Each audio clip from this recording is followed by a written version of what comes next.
So then I go into the actual file. After I go into the file, I have my layer comps.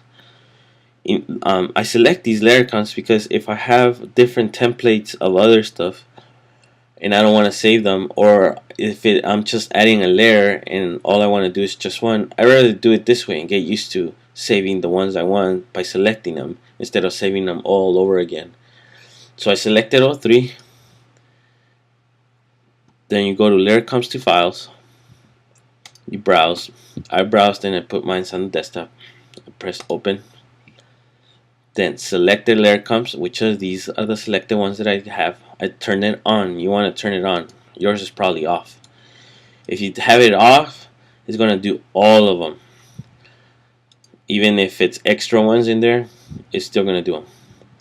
So then I already browsed, I already selected, then I press run. So inside the image folder, which is the image folder that I showed you earlier on how to control it and how to change the name, there is a blue circle. There's also a red circle, and there's also a green circle. If you notice, my layer comp name comes first, then the underscore, then the naming I gave it afterwards. By the way, I forgot that you're supposed to name them. So after you do the save for web, all that stuff, go into each one and save it. So I named this one circle, triangle, and square. So basically I have three files that are the same in different colors. I have three squares, red, green, and blue. I have three triangles, red, green, and blue. And I have three circles, red, green, and blue. And they're all in here. Circles, red, green, and blue.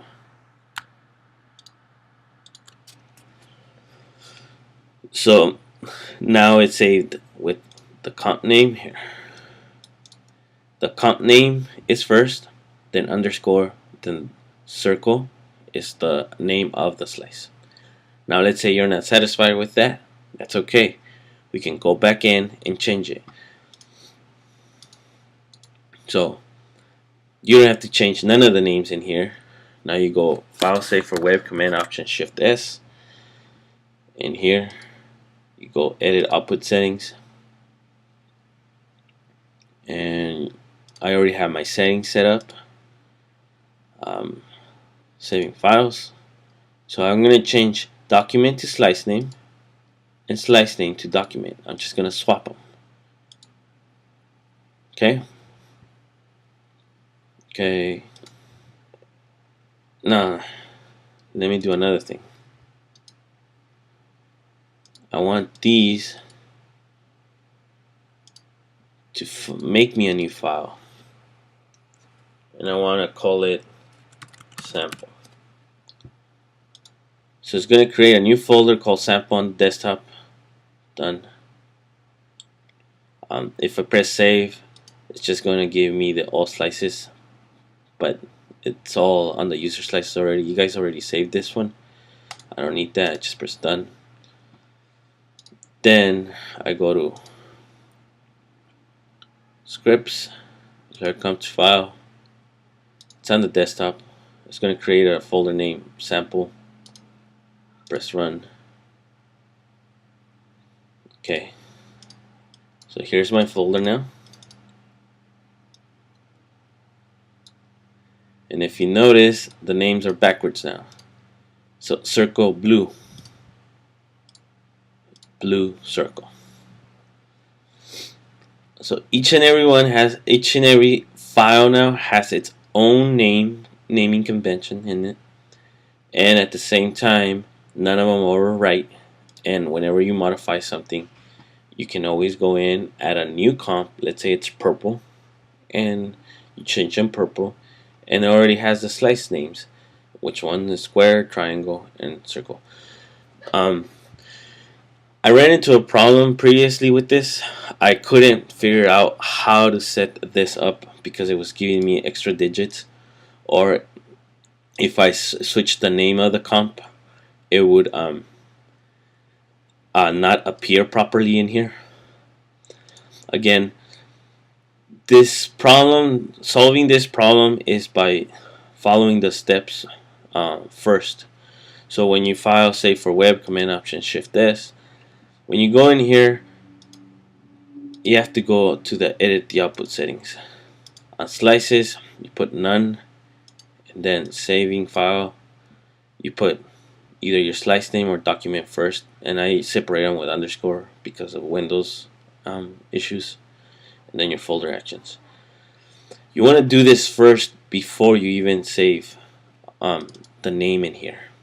If you do the naming convention first, what it's going to do is going to screw everything up. So you want to save for web and have your preset first.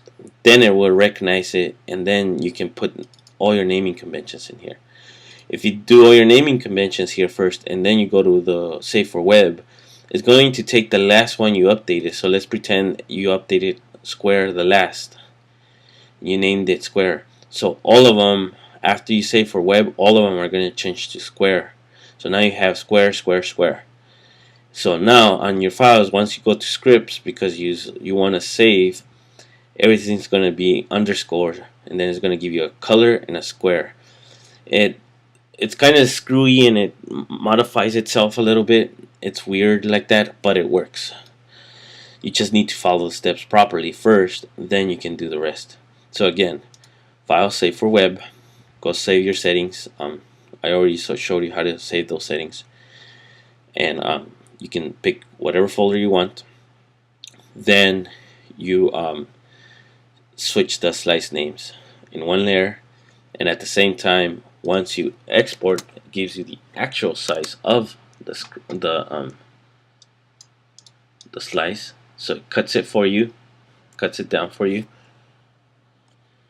and at the same time it crops it, gives it a name, and it saves them all in one place. In the next video, I'm going to show how to take it to the next level, where if you have subfolders, where let's say you have image, and then you have a blue folder, a green folder, and a red folder.